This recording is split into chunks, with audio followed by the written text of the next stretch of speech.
my prediction is baie weird. Ek het 'n baie weird prediction, is bietjie controversial, maar bear with me. Okay. Ek dink Usyk gaan hom stop. Okay.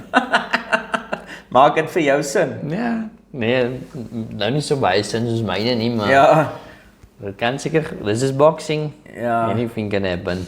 die rede hoekom ek so sê is, dit gaan nie die stoppage wees wat jy dink nie. Ek dink dit gaan soos 'n dokter stoppage wees. Okay. Tyson Fury is bekend daarvoor vir sy scar tissue wat hy al klaar het. Hy het al verskriklik baie cuts in sy lewe gehad.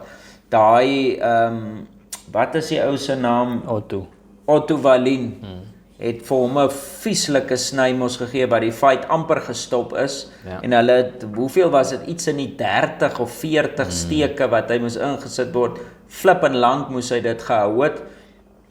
Toe het hy teen in die Ngannou fight weer 'n kat gekry. Ek weet nie of dit dieselfde een was of 'n nuwe een, of ek kan nie eens onthou of dit 2 was nie, maar hy het 'n vieslike kat in die Ngannou fight gekry en toe kon hy nie die match teen Usyk gefight het wat hy mos gesê het hy gaan oor 2 maande vir Usyk. Toe moes hulle dit postpone, laat die kat eers moet genees.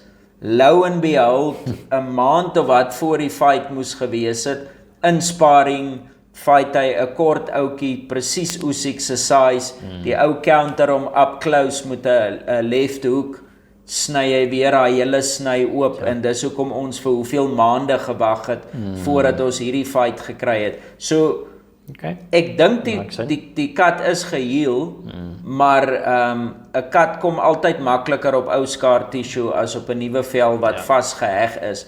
En Usyk is slim. Ek dink daar's 'n kans hy kan daai ding target.